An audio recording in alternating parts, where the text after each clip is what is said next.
Assalamualaikum warahmatullahi wabarakatuh, teman-teman semua.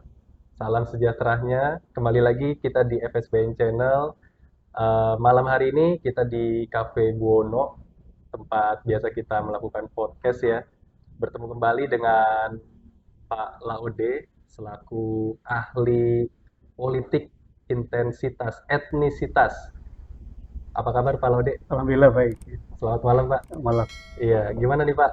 Eh, Terkait dengan politik belakangan hari ini nih Pak. Oh, dinamikanya bagus sih. Dinamikanya bagus Pak ya. Bagus.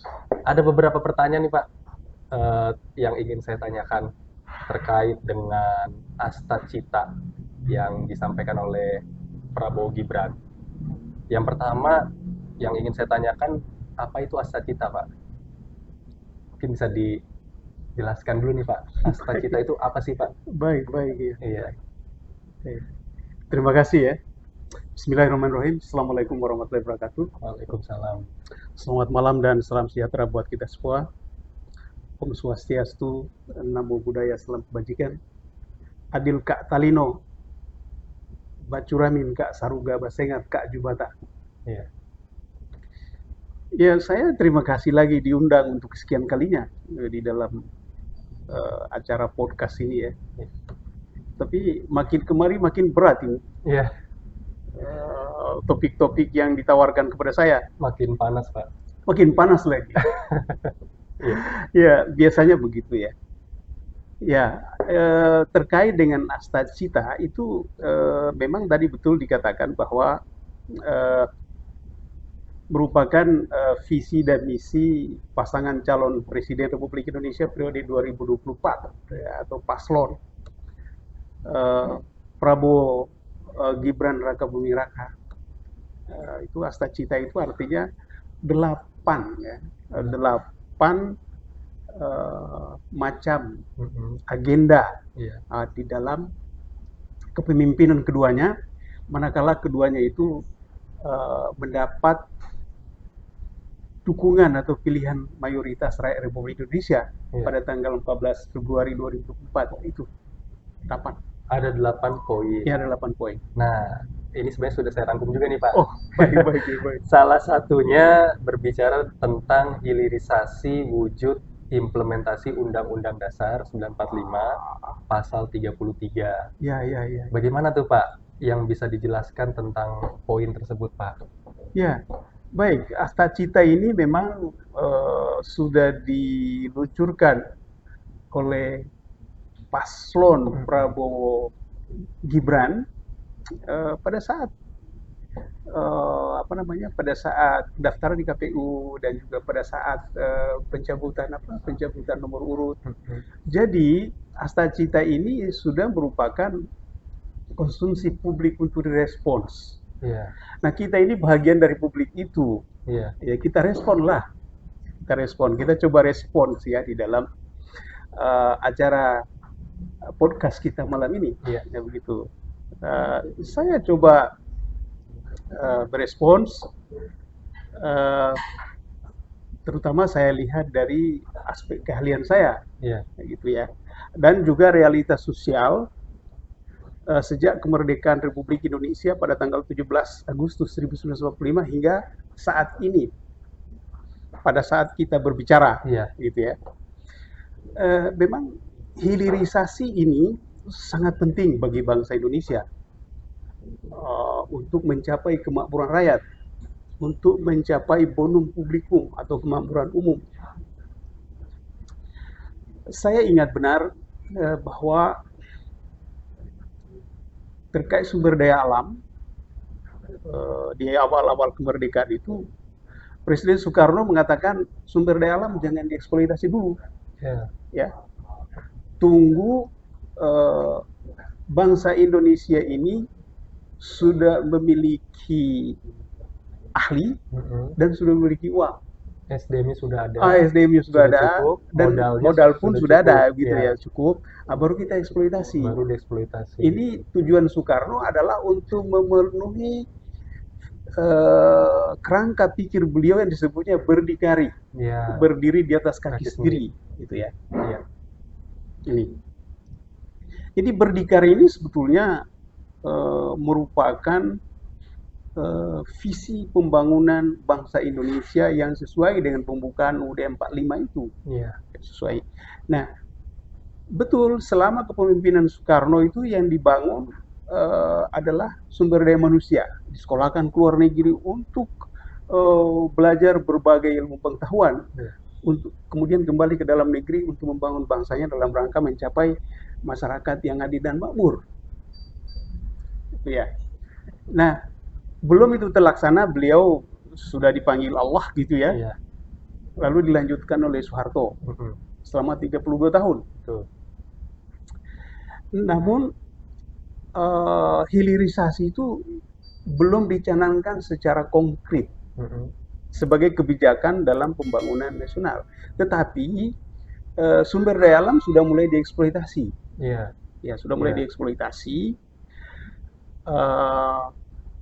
Dengan kontrak ke asing Iya, mungkin. ke asing gitu ya. Iya. Kontrak ke asing, kemudian diekspor ke luar negeri itu bahan mentahnya. Bahan mentah. Bahan mentah. Ya, bahan mentah. Mineral bahan mentah, ya, lalu kayu bahan mentah, Iya. rotan bahan mentah, semua hampir termasuk batu bara semua mentah. Ini sangat murah akhirnya. Iya. Jadi visi Soekarno tadi itu berdikari tidak terlalu dipedulikan di sini. Tidak terlalu. Iya. Tapi itu dianggap maju. Gitu ya, Pak. Pada saat itu. Pada saat itu dianggap maju sudah ya. Investasi masuk, dianggap maju. Iya. Eksploitasi berlanjut, kirim gelondongan, dianggap maju Dianggap gitu. maju. Everybody happy dengan fakta itu. Ya. Iya. Di era reformasi, khususnya di eranya Jokowi atau Joko Widodo, ya, dilontarkanlah kebijakan hilirisasi ini. Iya. Tapi itu pun di menjelang akhir-akhir masa jabatan beliau periode kedua. Oh iya. Ya. Nah, karena ini bagus, sesuai dengan UUD 45, sesuai dengan kerangka pikir Soekarno, juga sesuai dengan pembukaan UUD 45, itu akan dilanjutkan oleh pasangan Prabowo Gibran dan dimasukkan dalam masta citanya. Gitu ya. Nah, kemudian pertanyaannya, apa sih sesungguhnya ruang lingkup hilirisasi? Iya. Kan kira-kira begitu ya. Betul. Nah, menurut Astacita itu yang dicatat oleh Prabowo Gibran di dalam visi misinya itu, bahwa melanjutkan hilirisasi dan mengembangkan industri berbasis sumber daya alam untuk meningkatkan nilai tambah di dalam negeri.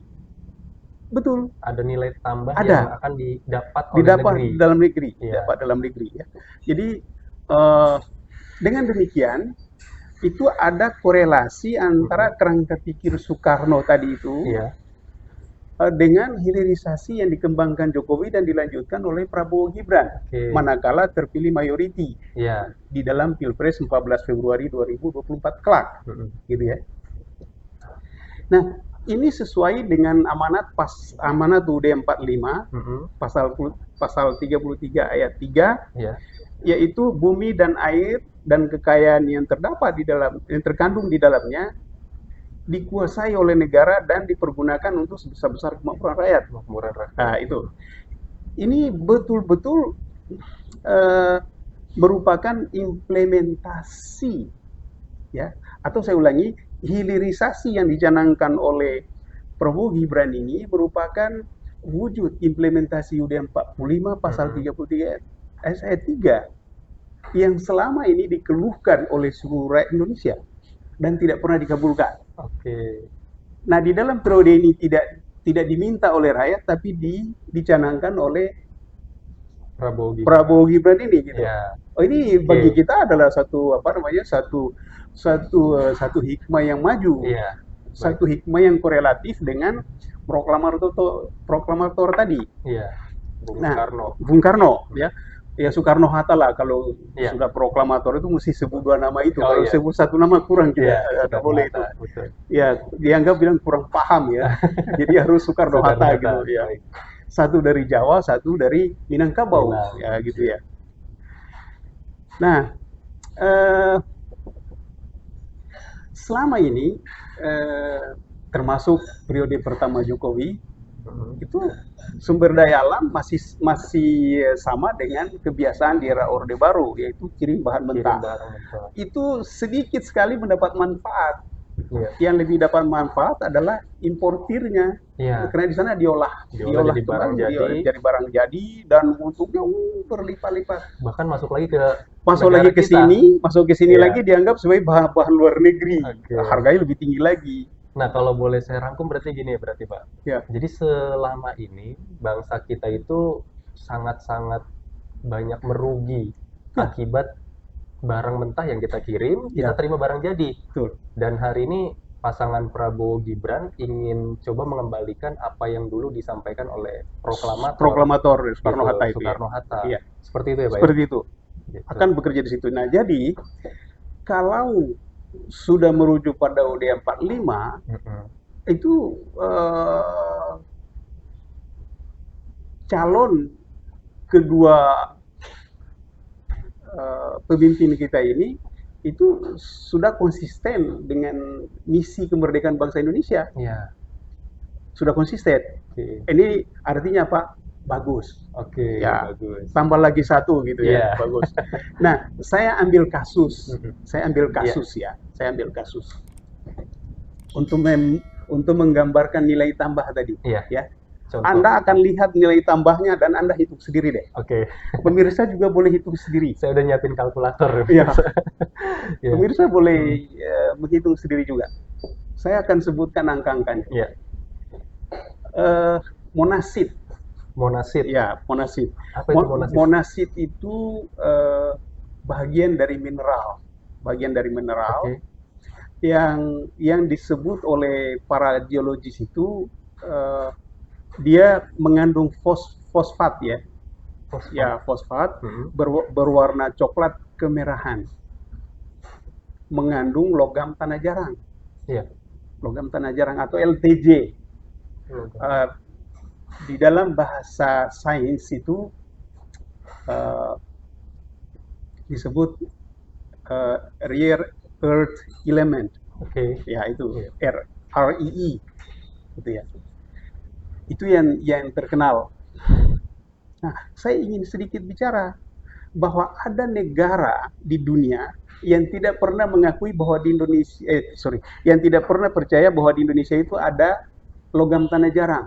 Iya. Saya tidak usah sebut negaranya, nanti lain kali Anda saya kasih tahu negara itu. Baik. Iya. Tapi setelah saya pelajari dari data yang saya dapat atau dari informasi yang saya dapat dari Batan, Mhm. Iya. sekarang BRIN, Brin. Mhm.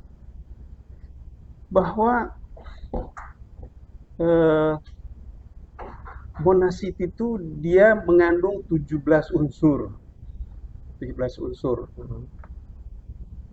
Apa yang antara lain itu apa namanya? LTJ ya. Nah, LTJ. LTJ-nya itu sendiri atau RII-nya REE itu mengandung 17 unsur. Mhm. Nah, selama ini tidak dipercayai, rupanya tujuannya itu supaya orang Indonesia tetap menjual monasitnya, Mentahnya. Iya. ke luar negeri. Ke luar negeri. Ya, karena di dalam monasit tidak tereksplisit di situ ada LTJ. Oke. Iya. Sorry, tidak tereksplisit bahwa sebagai LTJ, Mhm. sebagai ya, Iya, yang tidak 17 tadi itu, Pak. tereksplisit.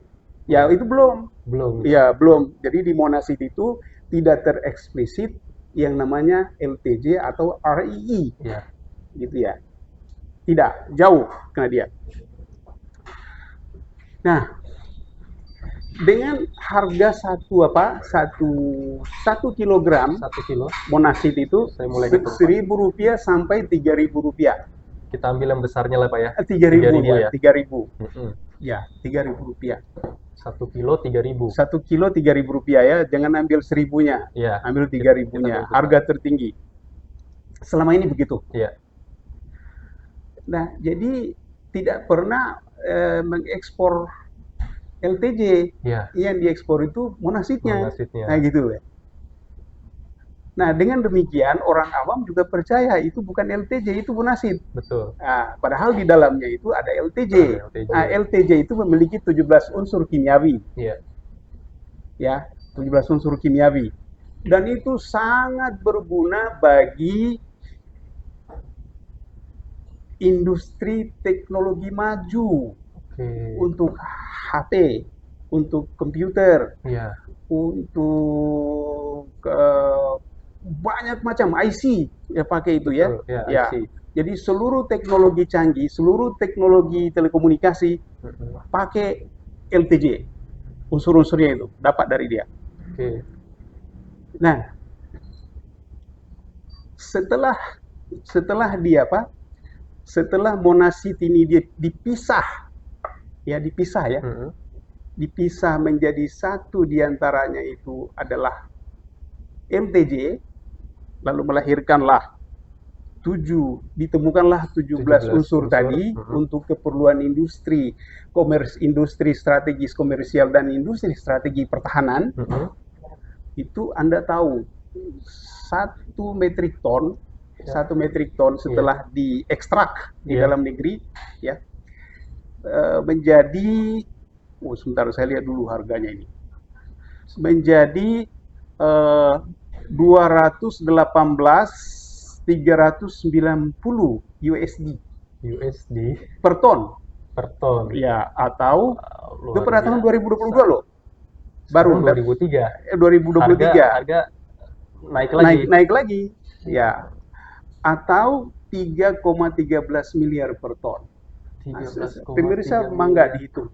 Dari 1 kilonya 3.000, 1 tonnya jadi 13 miliar. Enggak, 3,13 miliar. 3,13 miliar. Ya. Wah, berapa besar kerugiannya itu, Oh, Pak, itu kalau kita kirim barang Iya. mentah. Itu dia. Iya. Nah, Jadi itu salah satu contoh, Pak. salah satu, Belum belum yang lain-lain. belum yang lain. Misalnya orang menambang emas. Iya, Ya di dalamnya campur lagi mineral yang lain itu. betul. Nah, tidak dihitung mineral yang lainnya, dihitung emasnya saja.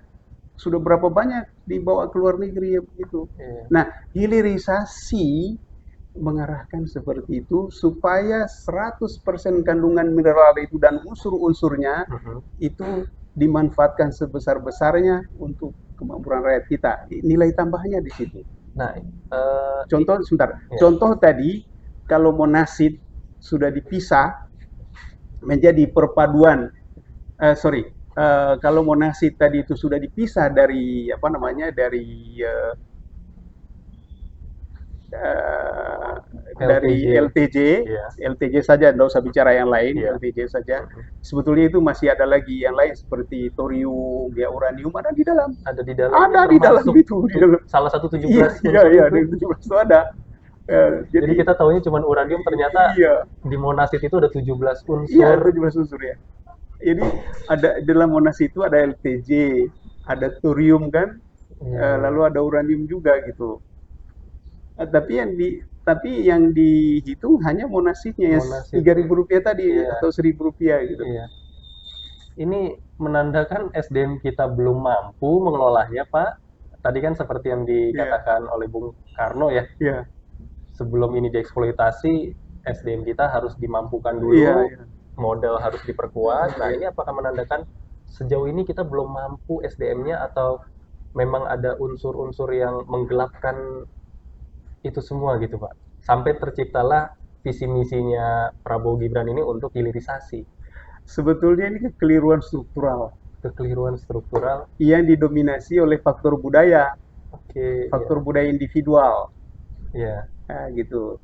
Individu yang lainnya itu sudah mau masuk ke langkah maju, Mhm. tapi individu yang lainnya belum mampu berpikir seperti itu. Akhirnya yang berlaku ya udah monasit saja semuanya. Oke, Nah, itu kendalanya, kendala struktural. kendala Nah, struktural. Prabowo Gibran kelihatannya mau memperbaiki Iya. unsur-unsur struktural itu supaya diisi oleh orang-orang yang paham. Berarti menurut beliau SDM kita udah mampu ya, Pak? Sudah mampu, cuman belum sama pahamnya. Oke. Itu ya, Iya, gitu. belum sama. Yang paham, lalu ini jadi anak buah, Ya. yang jadi pimpinan belum paham. Jadi ketika anak buahnya ini mengingatkan, dianggap menentang ya. Iya. Lalu dia bahkan ditekan. Itu masalah struktural kita di Republik ini hingga saat ini. Iya. Kita berbicara ini ya, itu masalahnya.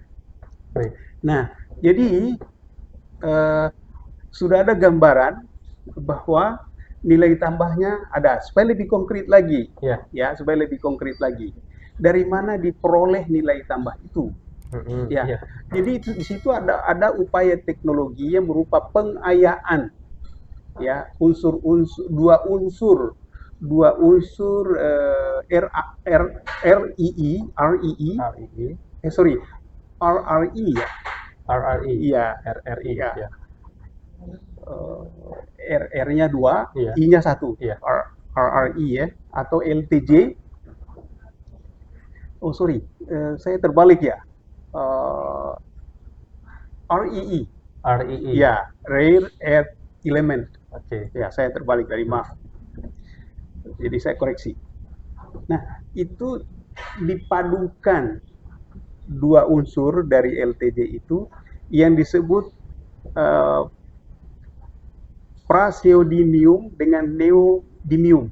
Itu dipadukan dua itu eh, menjadi satu kesatuan REE. Itulah yang merubah harga dari Rp3.000 Iya. menjadi 3,13 miliar tadi Iya. Oke. per 1 metrik ton. Oke. Silahkan dihitung, besar sekali selisihnya. Selisihnya jauh Ya, Pak. memang ada biaya produksi, Betul. tetapi tidaklah menjadi Rp3.000. Sudah pasti menguntungkan. Iya. Lalu diekspor ke luar negeri, uangnya transaksinya di dalam negeri masuk ke dalam bank kita, Iya. dan itu devisa terkumpul di situ. Yang lebih mirisnya lagi, barang jadinya masuk lagi ke kita. Masuk lagi ke kita ya. Jadi Ya. kita nikmatin apanya nih Pak? Ya, itu dia. Jadi banyak ruginya kita ini. Nah, Banyak mudah-mudahan ruginya. nanti di 2024, 2029 kita mulai dengan hilirisasi ini. Baik. Nah, lalu cadangan. Kita bicara cadangan. Oke? Iya. Cadangan REE atau cadangan LTJ Iya. di dunia. Di dunia. Di dunia.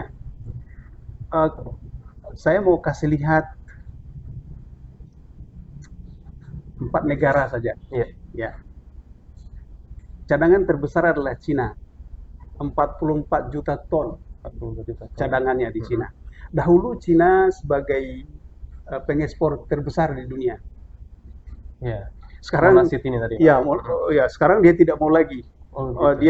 Dia sekarang mau beli saja. Oh. Ya, karena dia industrinya kan meningkat sekali di sana Iya. ya. Jadi dia mengimpor dari Vietnam, dari Brazil. Ya. Nah, lalu Vietnam 22 juta ton 22 juta ton. cadangannya. Lalu Brazil 21 juta ton. Iya. Oke. Indonesia berapa? Kira-kira 20 juta. 20 juta ya. Iya. 1,5 miliar metrik ton. 1,5 miliar. Metrik ton. Berarti nomor 1 dong Pak. Nantinya. Nantinya. Karena nggak terhitung mungkin Pak. Iya, 1,5 miliar ton. Iya. Ya itu. Iya, iya. 1,5 miliar ton. Nantinya nomor 1. Indonesia terbesar. Dan itu akan akan meningkatkan nilai tambah yang berlipat-lipat ganda. Ya. Oke. Jadi Pak Lode, tadi Monasit ya Pak Lode ya? Ya. Nah, Lokasinya. Monasit ya, lokasi Monasit di Indonesia. Lokasinya Monasit di Indonesia tadi kan di Bengkulu. Bubble. Oh, Bangka Belitung ya Pak ya? Ya. Bangka Belitung, terus daerah Ambon ya juga tadi ya Pak ya? Kepulauan Riau. Kepulauan Riau, Ya. jadi Sumatera banyak nih Pak ya? Ya, Sumatera, Kalimantan Barat. Kalbar ada? Ya, Mamuju, Sulbar. Oh, Sulbar. Ya. Oke. Lalu Sumut. Sumatera Utara. Ya, di Parmonangan. Parmonangan. Nama lokasinya itu Parmonangan. Iya. Jadi dari sementara ini itu yang ditemukan lokasinya, yang sudah ditemukan. Iya. Ya. Nah, penelitinya itu orang Batan itu. Oke. Ya, dari Batan. Nah, lalu ini betul-betul kasus ini menggambarkan kepada kita paradox of plenty ya. Paradox of plenty. Ya. Ya. Mengutip dari istilah Anda tadi, Betul. ya ini buktinya. dari uangnya, dari bendanya juga gitu. Iya. Telurnya kere-kere gitu. Iya, aduh. Ya, ya kita inilah contohnya. Iya, Ya, padahal sumber dayanya begitu besar. ya tidak Mm, perlu kita harus begini sebetulnya. mm, Kalau ini sudah berjalan. Nah, dengan sudah diketahuinya seperti ini, maka kita bergembiralah kepada pasangan Prabowo Gibran Raka Buming Raka ini yang memasukkan asta citanya itu hilirisasi. iya. Walaupun kemudian dihina-hina melanjutkan yang salah gitu. Oke. Ya, Iya. ya silakanlah. Tapi dengan uraian ini kalau masih mau dibilang salah, mangga ya. Mm, Kita sebagai sebagai aktivis betul. hanya menguraikan Penilaian dikembalikan ya, lagi kepada pemirsa ya, ya kepada pemirsa dan mm, stakeholders, stakeholders. terutama yang 2024. Iya. Kayak gitu. Nah, terkait dengan hilirisasi ini sebenarnya hubung kaitnya dengan Pak Laude Ya, selaku ahli politik etnisitas itu ya. seperti apa, Pak? Ya, Ada ya, Pak? ini semacam menyindir saya ya, tapi tidak mengapa. Iya. Eh, karena semua negara itu didirikan oleh kelompok etnis. Oke. 195 negara saat ini di dunia semua didirikan oleh kelompok etnis, Iya. pribuminya. Nah, Ibu. saya adalah pribumi merasa sangat gembira dengan program hilirisasi yang dicanangkan oleh Prabowo Gibran Ya. tanpa saya minta disajikan begitu. Oke. Nah, itu. Jadi Jadi gembira saya. jadi bagi para pribumi ini termasuk berita gembira ya, Pak Oh, ya? pasti harus gembira. Betul. Ya, jangan bersedih hati lagi ketika mendengar berita ini. Oke. Nah, begitu. Jadi Iya. tanpa diminta sudah disajikan. Baik. Kalau diminta mungkin bisa bisa dengan cara demo misalnya ke DPR, ya Iya. boleh jadi bisa eh, bisa menyebabkan macet, bisa juga lecet-lecet, Mhm. bengkak biru Iya. misalnya, atau patah tulang, atau Iya. barangkali korban jiwa misalnya karena bentrok dengan aparat keamanan. Ini tidak perlu melalui itu, sudah dijanjikan oleh Capres. Iya. Ya saya bergembira sebagai pribumi. Baik, baik. Moga-moga eh, dengan asta cita ini, khususnya dihilirisasi, karena ini merupakan wujud dari implementasi UUD 45 pasal 33 ayat 3, saya sudah bergembira gitu. Iya. Nah, kalau nanti sudah terpilih Prabowo Gibran sebagai presiden dan wakil presiden 14 Februari 2024, lalu ini tidak dilaksanakan, mari kita kritik bersama-sama. Berarti Iya. kita dibohongi kan? Baik. Ya, Artinya konsistensi itu perlu kita jaga, oh Pak. perlu kita jaga, Mhm. dijaga bersama-sama. Iya. Kayak gitu. Saya kira itu jawaban saya ya. Baik. Oke, jadi udah kita dengar nih Pak, para pemirsa ya terkait dengan peran Pak Laude juga pada visi misinya, asta citanya Prabowo Gibran yang tadi sudah sama-sama kita simak.